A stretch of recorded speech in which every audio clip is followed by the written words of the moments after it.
Hello and welcome each and everyone. Before we start, I would like to know your name and where you're from and what you do. Please put down your name, what you do and where you're from, which city you're attending from. Please put it down in the chat box so that we know from which city you're attending.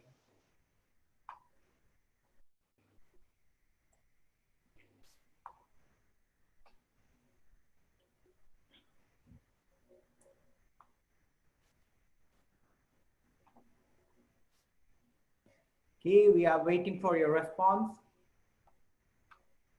Ajib NK from Trishul, welcome Ajib. Who else is there? Jitin Joy from Trishur, Sabila from Trishur, Sony Varghese, electrical contractor from Trishur, welcome Sony. Ram Sheshan from Trishur, specialty coating business, welcome Ram Sheshan. So let's begin. So the topic for the day is overcoming mental violence, bringing the inner peace within. And we have an amazing speaker. He's a keynote speaker. He's a life coach. He's author, and he's also a mountaineer. He's also known as soul traveler, and he has been lucky to live in 5 different countries. And amazing person. Let's us all welcome Saahil Mehta with a clap clap. Please type clap clap in the chat box for Saahil Mehta. First of all, thank you, Saahil, for accepting my invitation and spending your valuable time. And I'm really excited to learn from you the kind of work you have been doing. The kind of interviews you have been giving was amazing. I'm here to learn from you. So over to you. The floor is yours. Enjoy. Take it down. Thank you very much. So let me start by sharing my screen. Just one moment.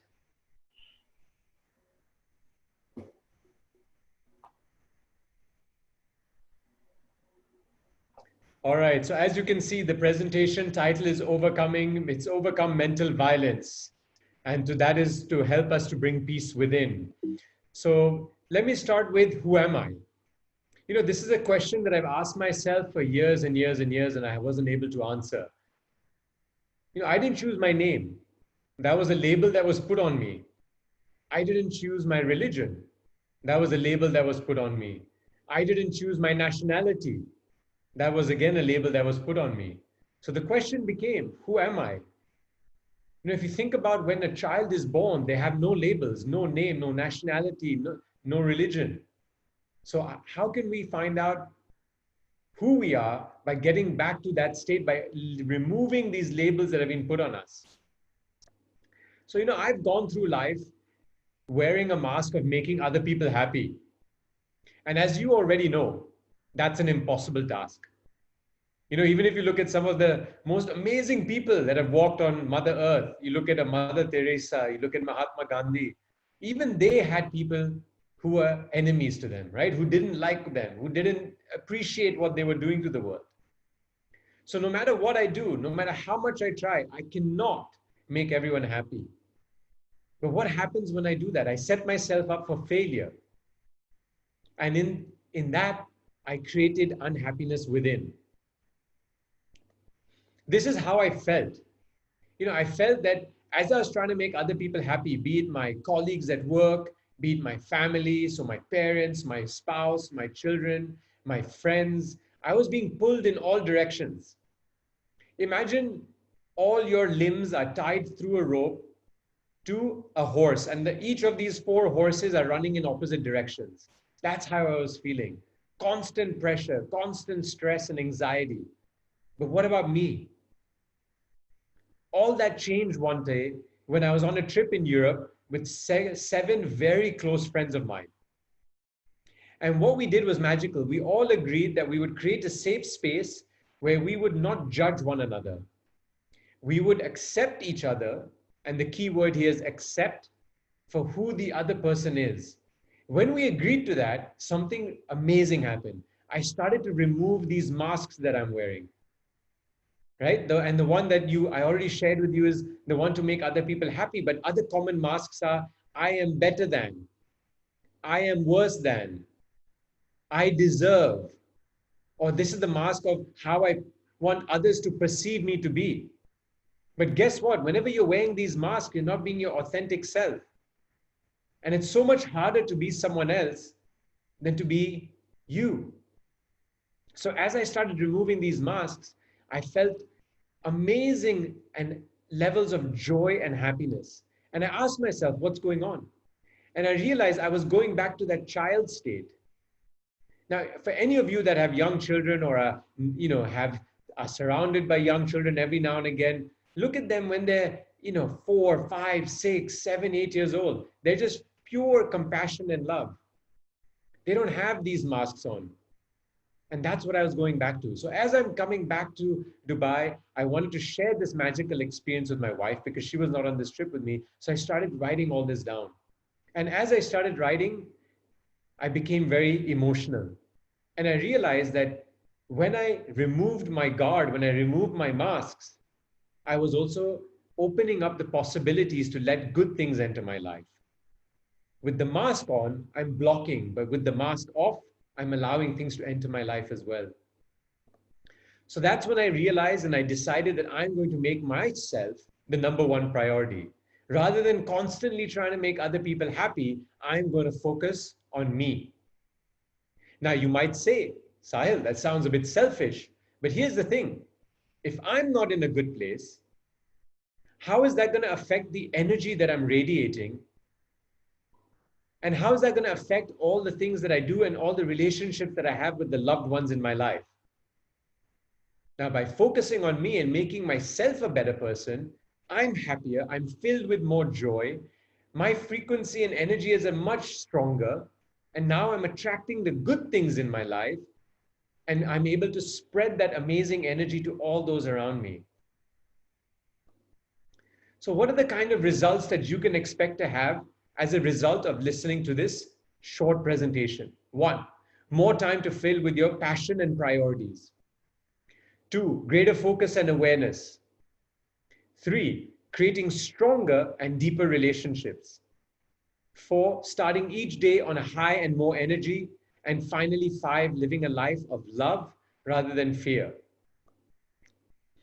So for any of you that are born in the 70s like myself, you may remember these prison movies where they would have this ball and chain wrapped around the leg of the prisoner so the prisoner couldn't escape.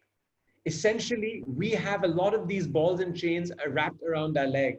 This is the clutter that we're carrying around with us wherever we go. And that's causing a lot of stress and anxiety.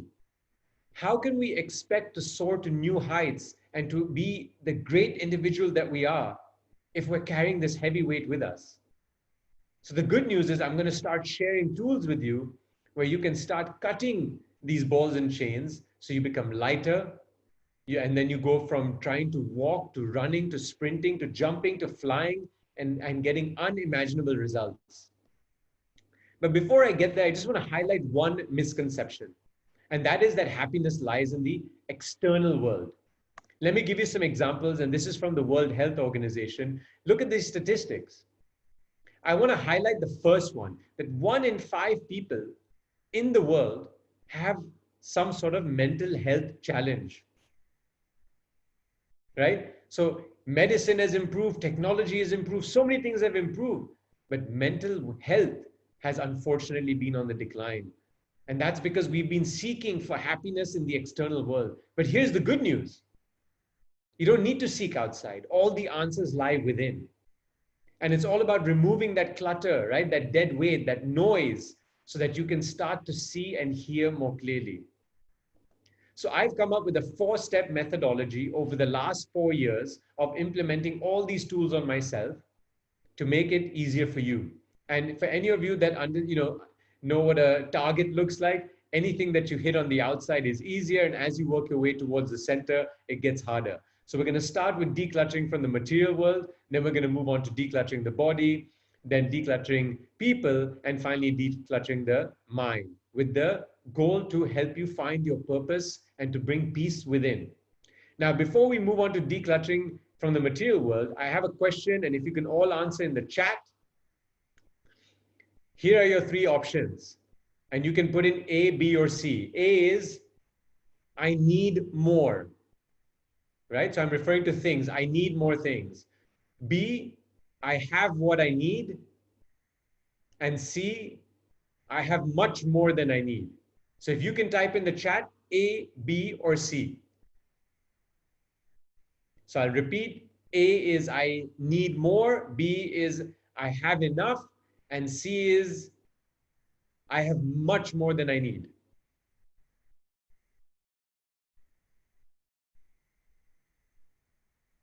So just put in A, B, or C in the chat so we get an idea of the audience.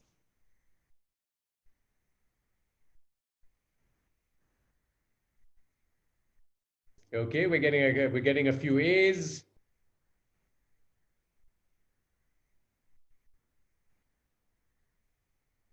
Majority A's. Okay. So this is myself, my wife, who's in the lighter blue at the bottom of the picture with the sunglasses on and the hat, and four other women. And here we are at the top of Mount Kilimanjaro, which is the tallest mountain in Africa.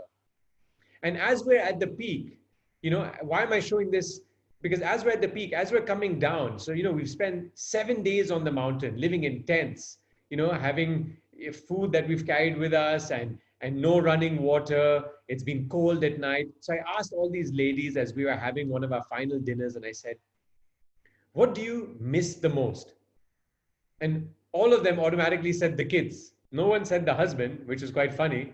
And I felt okay because my wife was there. So of course she's not going to miss me. But then I said, okay, family aside, people aside, what do you miss the most? And they talked about three things. One, running water. Two, a bed. And three, a warm room. These are our needs, right? So we have to understand the difference between want and need. The needs are our necessities. We need shelter, we need food, we need clothing. But all the other things are wants, they're desires, right? How often are you grateful that you have a bed? How often are you grateful that you have a warm place to sleep? How grateful are you that you're getting running water? Right? When you take these luxuries away, that's when you realize how much they matter. So next time you say that I need this or I need that, I need a new laptop, I need a new phone, I need a new pair of shoes, I need a new holiday, start replacing it with I want. Because you have what you need, which are the basic necessities in life. The rest are desires. So let's call them what they are. And automatically you're going to start to see, and maybe you've already started realizing this in the lockdown, we actually don't need a lot. We're able to function and survive in this lockdown with most of the things that we have, if not all. So one thing that you can do during this lockdown is start to declutter your home, right? Now, in our case, we picked 5 different rooms. And if a room is too much to think about, pick an area of the room, pick a cupboard, pick a set of drawers, pick anything that works for you, but start somewhere. And I'm going to share a technique with you that you can use to start removing the clutter from your accommodation. And why is that? I'll explain as well in the process. So I'm going to use a cupboard as an example. What I did is I took everything out of the cupboard and I put it on the bed. In the cupboard, it doesn't look like much, but when I put it on the bed, I was like, oh my goodness, this is a lot of stuff. It was overflowing. So I started taking one item at a time and I asked myself, okay, this is an item that I use often. I wish to keep it. It also brings me joy. I put it back in the cupboard. That would be my first pile. The second pile would be, I can't remember the last time I wore this. If I can't remember the last time I wore it and it's not something special like a tuxedo, which is for special occasions, why on earth am I keeping it? If it has no functional use in my life, maybe I should give it to someone who's not as fortunate as I am and put a smile on their face. So essentially, I'm decluttering for smiles and I'm also helping out in the community. So again, if it's no longer serving any purpose in my life, perhaps it's time to let it go. And the third pile is, When you're thinking yes, no, as you're going in your head like a ping pong ball. Well, let me share a few techniques with you. Some people told me, oh, but Sahil, this has such a lovely memory attached to it. And then I asked them, I said, does the memory disappear if you got rid of the item? They understood that it doesn't. So again, if it's no longer serving any purpose in your life, why are you keeping it? And the second thing that people came back to me with was, oh, I used to fit in it. I don't fit in it anymore. So then I would ask them, is it inspiring you to lose your weight or to reduce your size to fit back into that item? If yes, keep it. But if it's making you sad every time you see it, where you feel, oh, I feel upset, it doesn't fit me anymore, why are you keeping something that is bringing you down? You want things in your house that lift you up, not bring you down. So maybe it's time to let it go. And if you're still confused, put it in a box and see how long you go without opening that box. And if that box is unopened for 3 to 6 months, again, maybe it's time to let it go. Now, here's the thing. Everything that you own occupies space in your mind, whether it's your conscious or your subconscious mind. And if it has no purpose in your life, you're essentially keeping something which is occupying space, giving you no benefit. So you're letting that item occupy your mind rent free. Now, what kind of business is that? Would you give anything would you give away real estate without charging rent? No, right? That's a terrible business decision. So if something is not doing anything for you and it's occupying space in your mind, it's better to let it go, because guess what? Once you start giving these things away, you're freeing up space in your mind and allowing to put in whatever you want, your passions, your priorities, your hobbies, anything. So it's time to declutter. Now, decluttering the body. Again, we're going to have a quick poll, right? I'm going to ask you a question. What would you like to improve the most? And here are your 4 options. A, your food habits. B, your sleep. C, your fitness. Or D, all of the above. I repeat, put in the chat box, please. A, if you need to improve on your food habits. B, on your sleep. C, on your fitness. Or D, for all.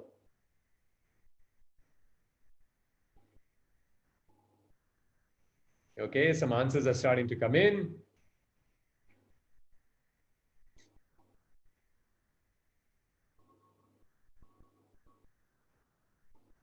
Wait for a couple more. So far, we're getting D's, which is all of the above.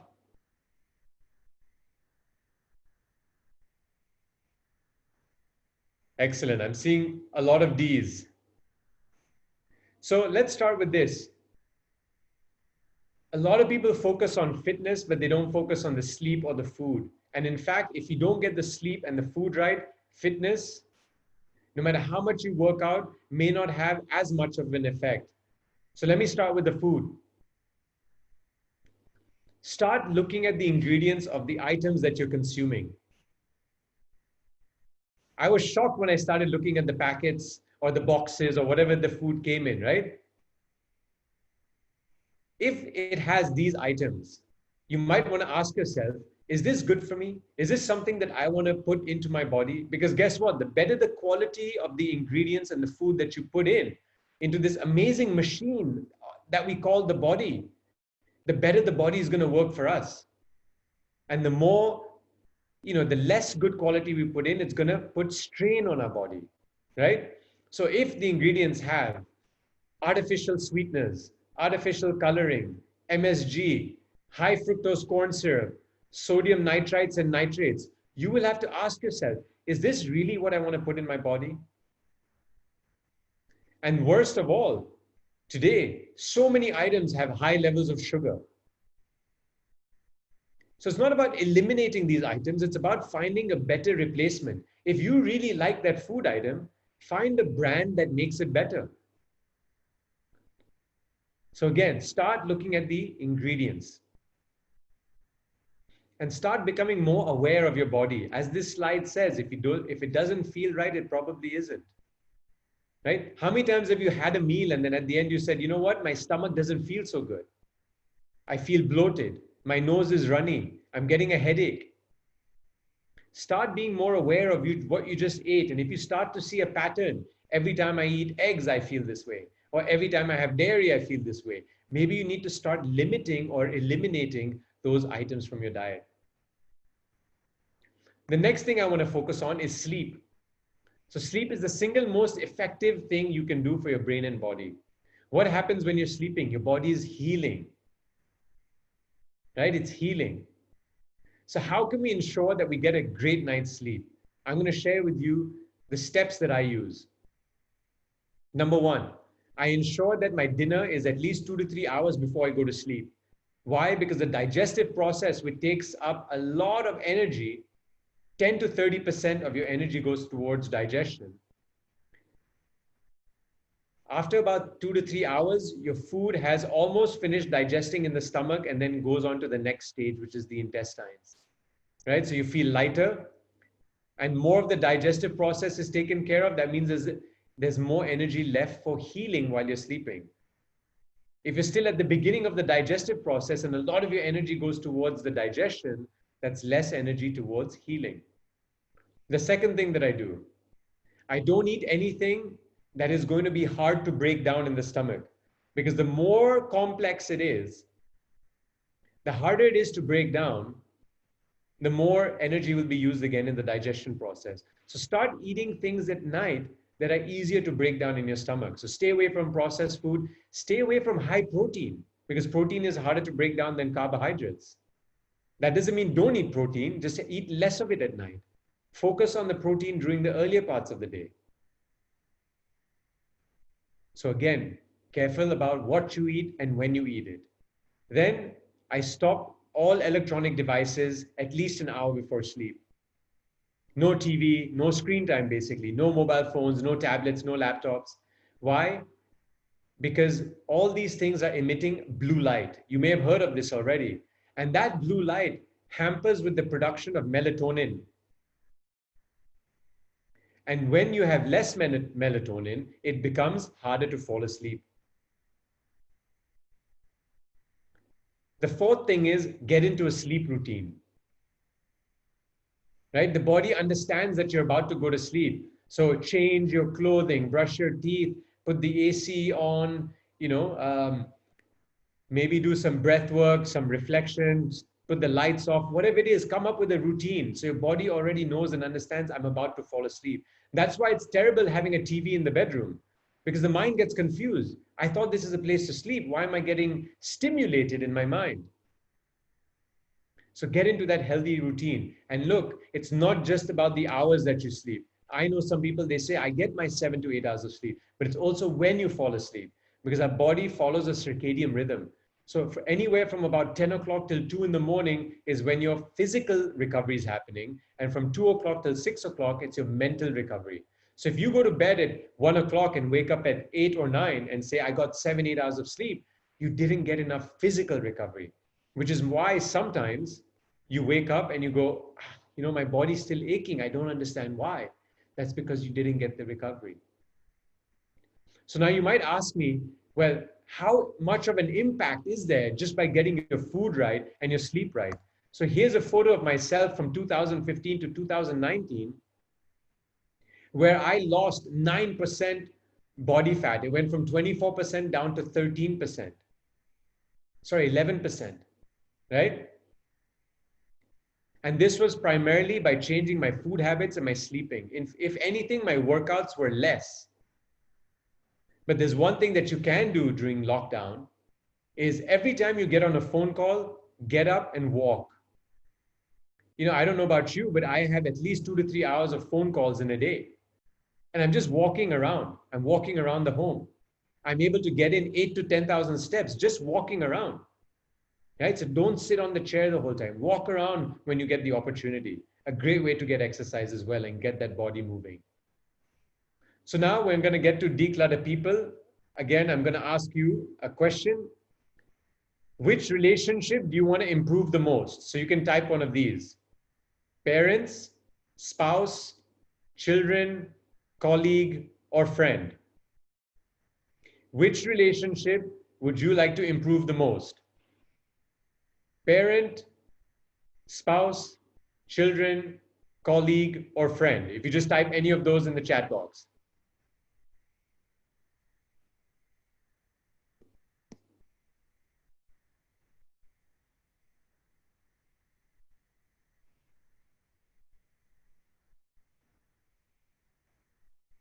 So we have Ajib who wants to improve the relationship with the parents. Okay. Ramaseshan wants to improve friends.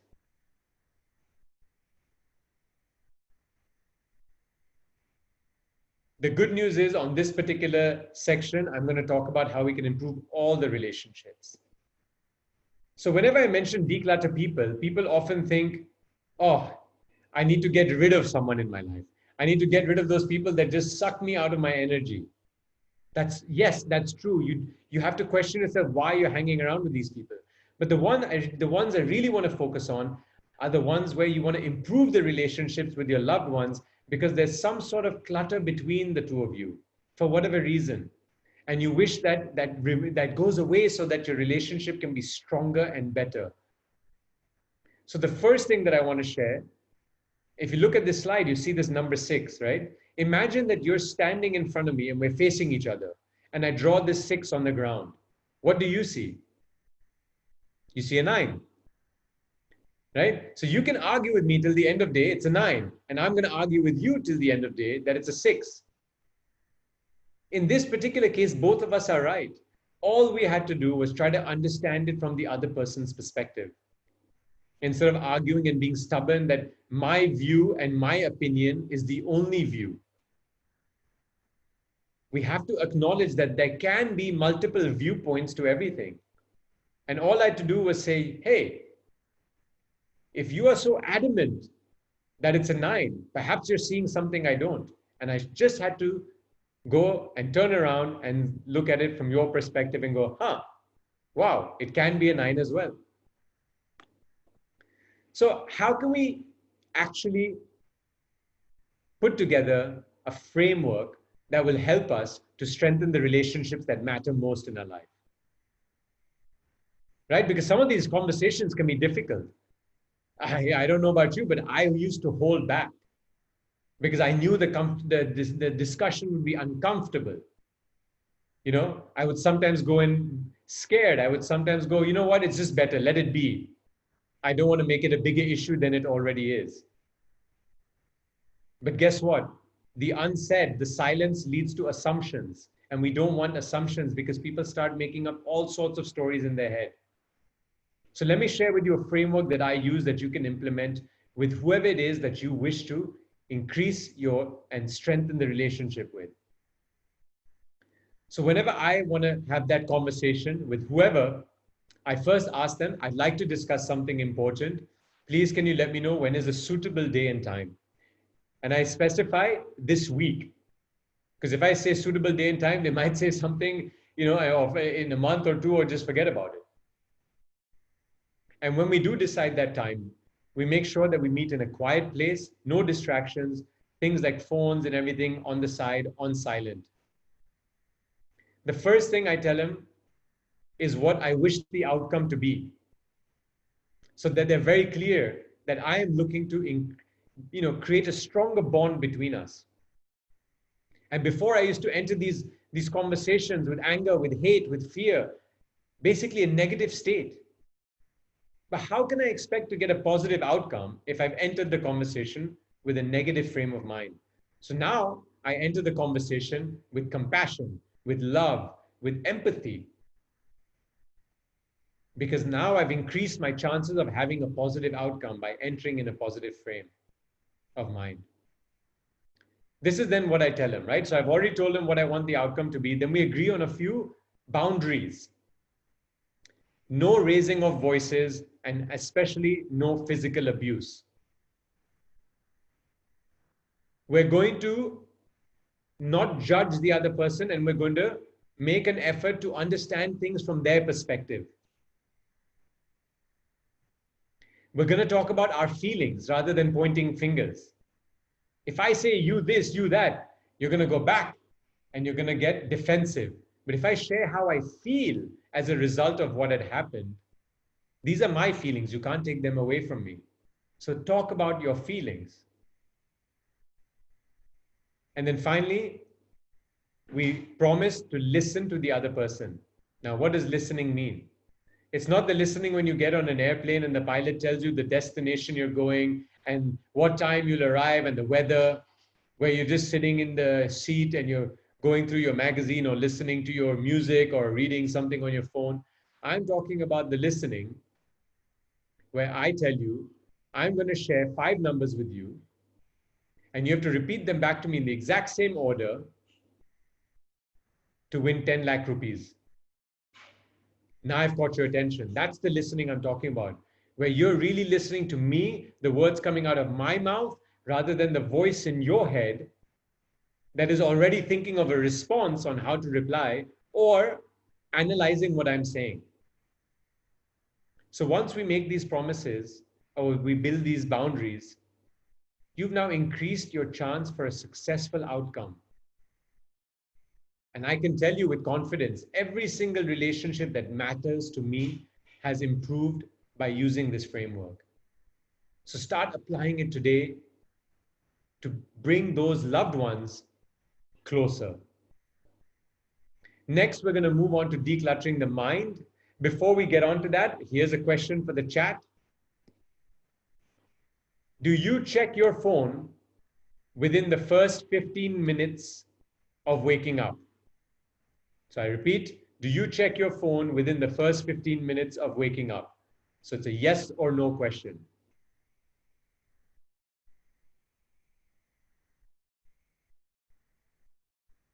So we got a few yeses coming in, no from Joss.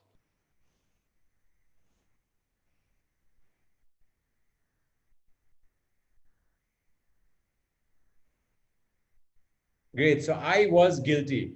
I was one of those people, just like majority of the responses here, that would check his phone first thing in the morning.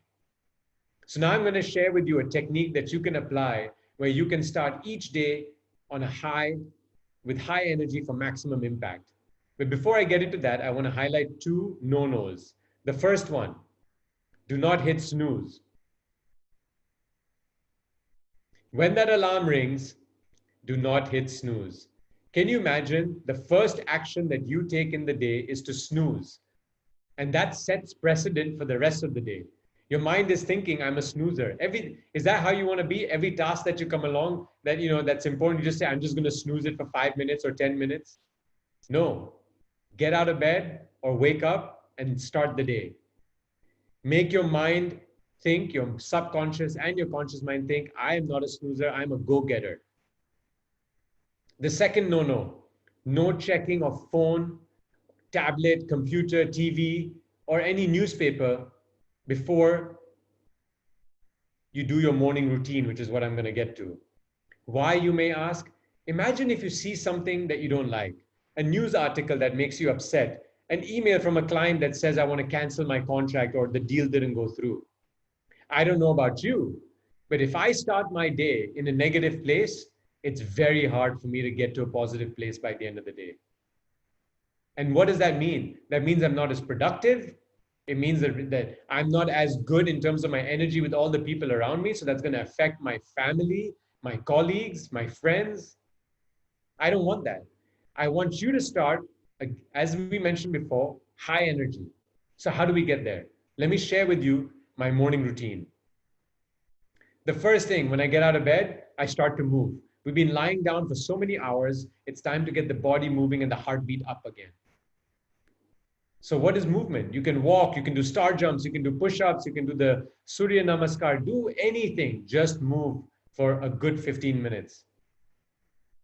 The next thing is breath work, right? You want to take those deep breaths, not the breath where your chest goes in and out, but the big, deep belly breaths where if you put your hand on your belly, you can see your belly going in and out and feel it as you're breathing in and out.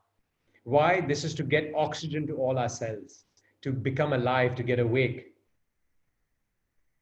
Right? So practice that for another 15 minutes. Then I get into meditation. Why? I want to be centered between my heart and my mind. I don't want to be too much on either side, because when I'm centered and balanced, I can achieve a lot more and a lot better. Now, there are many different forms of meditation. So keep trying, see which one works for you. But don't be like this person who came to me last week who said, I tried once and I failed. I said, listen, when you went from crawling to walking and you fell down, did you say, oh, I'm not going to walk anymore because I hurt my bum? No, you kept trying, you kept falling. And now you're walking, you're sprinting, you're jumping, you're running. So try the different forms of meditation and see which one works for you. And finally, I get into journaling. So in my journaling, I follow the following process. The first thing, 3 things I write down are 3 things I'm grateful for. Anything that you're grateful for. I'm grateful to be alive. I'm grateful to have family with me. I'm grateful to have 3 meals a day, whatever it is for you. Then the next 3 things I write are 3 things I'm excited about. Like today, I was excited to be able to present to all of you. The next thing I write is a positive affirmation. You can search these. There's so many there online. The one I wrote today is, I have the power to change my life for the better, to get it right and get the desired results. But whatever motivates you, whatever puts you in a good place, write that down. Then I get into a process of forgiveness. If I've hurt anyone, intentionally or unintentionally, I ask for forgiveness from them. And if anyone has hurt me, I forgive them. I just want to cleanse myself before I start my day. And to close my journaling, and this is something I got from my children, I write down, today is going to be the best day ever. So now imagine, after going through this morning routine, I am feeling great. I'm feeling full energized. I'm like that mobile phone that you charge overnight. I'm 100% charged. Now, if you tell me anything that's not nice or negative news or anything that I don't like, guess what? It's going to knock me down a little bit, but it's not going to knock me out where I fall down on the ground. The other concept I want to share with you about decluttering the mind is that there's absolutely no reason to worry in life. Now, you might say to me, because this is what I said when I heard it for the first time, you are crazy. But listen to me, right? Let's just go through this in a logical step. Do you have a problem in life? No, nothing to worry about. Do you have a problem in life? Yes. Can you do something about it? No. Then why are you worrying? If you have no impact on the outcome of the problem, if there's absolutely nothing you can do, then there's no point worrying about it because it's out of your control. And if you can do something about it, why on earth are you not doing anything about it? So when I read that, I was like, wow, actually, this makes a lot of sense. But then I asked, hey, some of my problems are very complicated. It's not as simple as yes or no. So then I was told, which I'm going to share with you, is any problem that you have, you can break it down into parts where you can do something about it and certain parts where you can't do anything about it. So the ones where you can't do anything about, put them out of the way. Immediately the worrying goes down. And the ones you can do something about, start putting a plan of action in place to get them resolved. So absolutely anything you can put in here to result in your worrying disappearing. So one of the things that I want to do is I want to help you change your lens, right? A lot of us believe, myself included, that life is going to get better as I add things in my life, knowledge, material things, whatever it might be. But in reality, the first step in crafting the life you want is to get rid of everything you don't, right? So it's again that mental image of the ball and chain wrapped around your leg, right? We want to cut them one at a time and become more and more free so that we can have inner peace. So my question to all of you is, what clutter is holding you from greatness? I want to thank you for your time. You have my contact details here. You can connect with me on LinkedIn, on Facebook, my email, Instagram. And for any of you that would love to get the tips that I've been sharing, you can scan this QR code, and that's going to take you to a website where you can enter your email and get actionable mailers on everything that I've spoken about today and more. And if you're unable to scan the QR code, I'm going to put in the chat box a link which you can go to as well. So now I'd like to open it up for questions.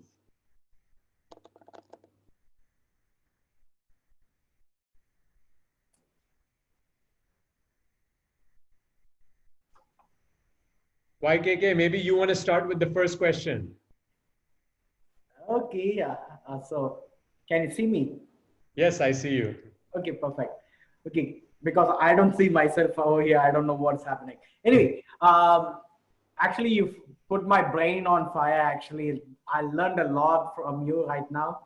A lot of information was shared by you in this short time. Thank you so much for sharing.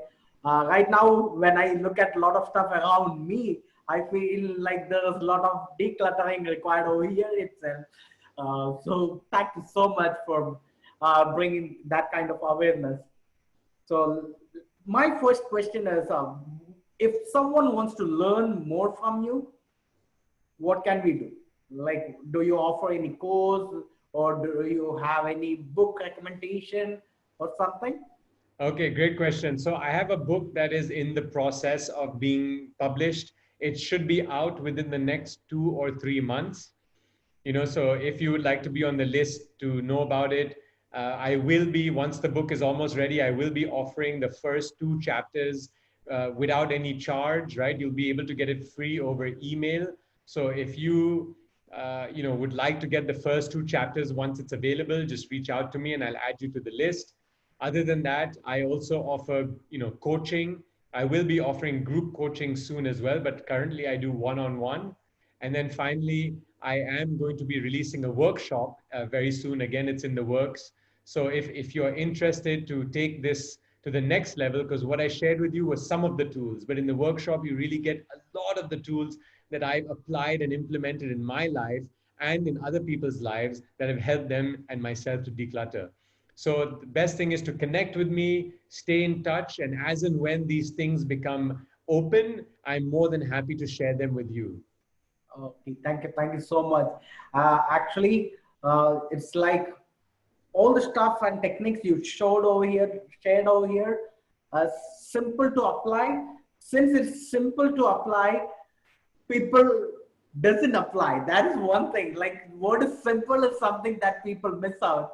But it is definitely going to be very powerful because couple of things you shared over here, I've been using it personally, so I know the kind of result that small stuff brings. So to all the participants over here, please make use of all the techniques Saahil just shared with us, and also please make sure you put down some questions.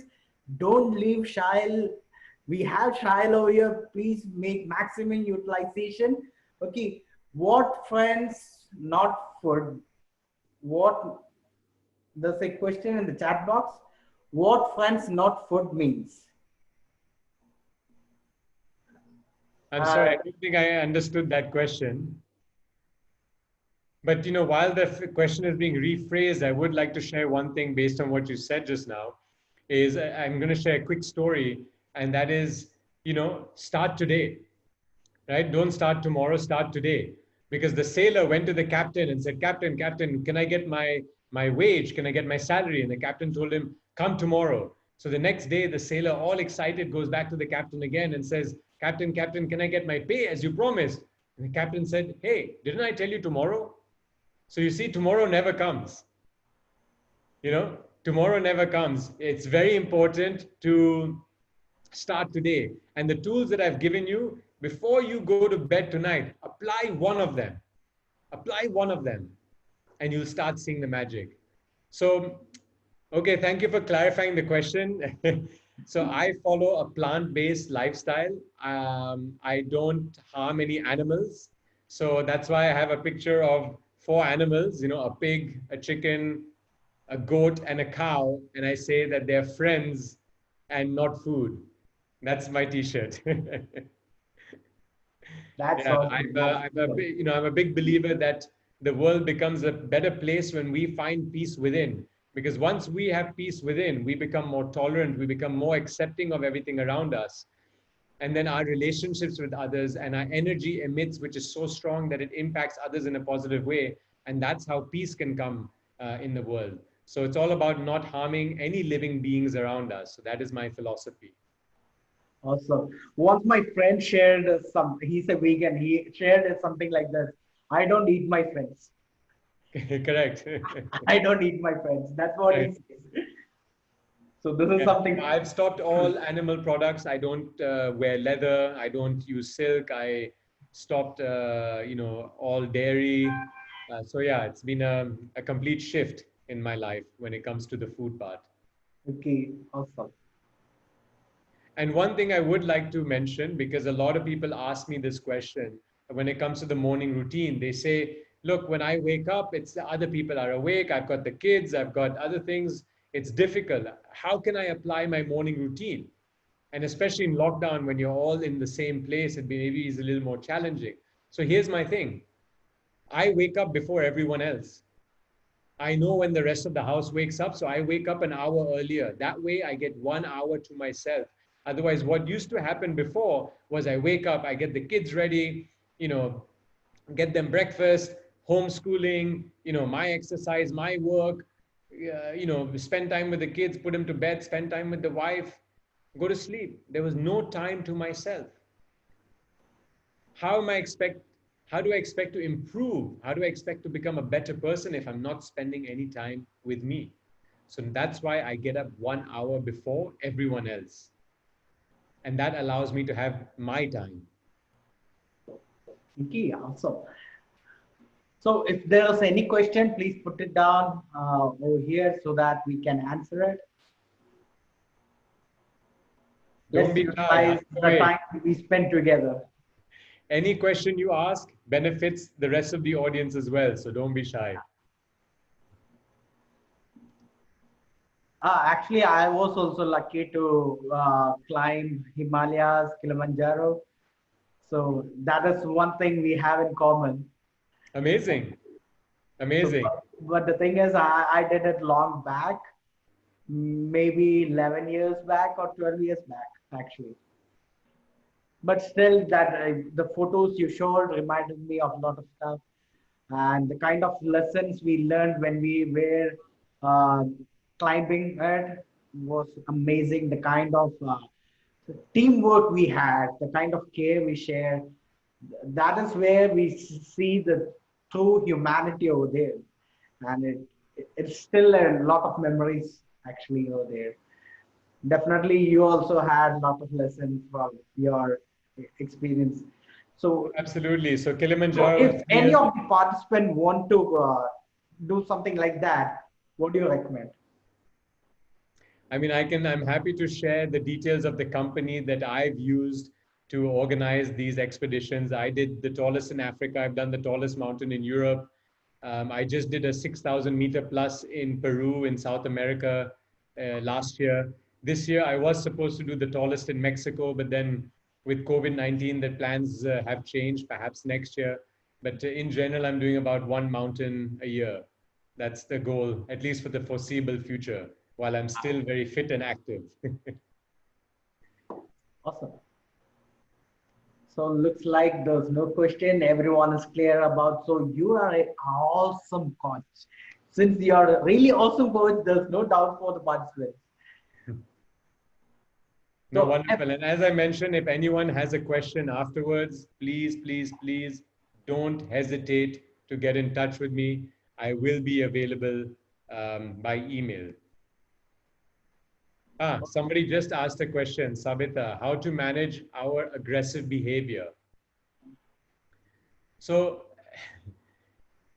I always tell someone, this is a great question. Thank you for asking it. I always tell someone this comes through awareness, right? So here's the thing. If you say something that I don't like, what usually happens? You're pressing some trigger inside of me that is making me boil. I'm getting angry. I'm getting irritated, something. And I react.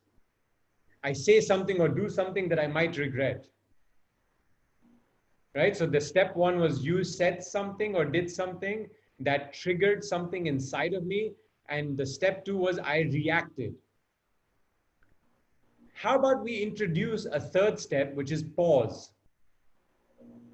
Now you say something, instead of reacting, I pause and I go, hey, why am I getting irritated or angry about this? Is it something from my past experience? Is it because of some problem with that person? What is it? And start becoming more aware of what it is between the two of you or something from your past that is causing you to behave and react the way that you do. And now, instead of reacting, you can consciously reply, right? So by adding that step of pause and taking a breath, you understood what's going on. And even if it's too complicated to process, you might say, I'm just going to park it. I'm going to come back to this later when I'm alone and I have time to reflect. But now, rather than reacting, I'm going to reply. So don't react, reply. And it's a conscious response. And then later you have the time to go in and ask yourself, why am I feeling this way? There could be lots of reasons, and that's a whole another conversation. But it all starts with awareness. Start becoming more aware of what's going on in your body and start asking yourself, where is this coming from?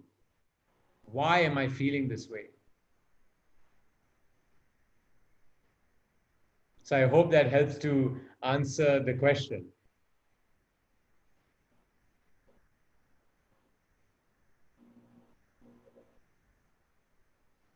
Is there any other question, or can we wind it up? If there is any question, please put it down in next 30 seconds or so. Because, okay, Savida is saying, thank you, Saahil.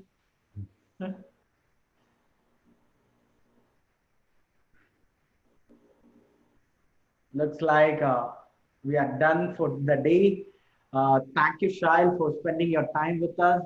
You could have spent your time with your family, but you took your time out to spend with the people over here. And definitely, this is going to reach to a lot of people tomorrow when it's live streamed with Facebook. And thank you so much for spending your time. And I also take this opportunity to thank Gautam for introducing me to Shail. I will definitely give a call to Gautam and let him know that the kind of session we had over here. Thank you so much. Is there anything you want to share to the participants?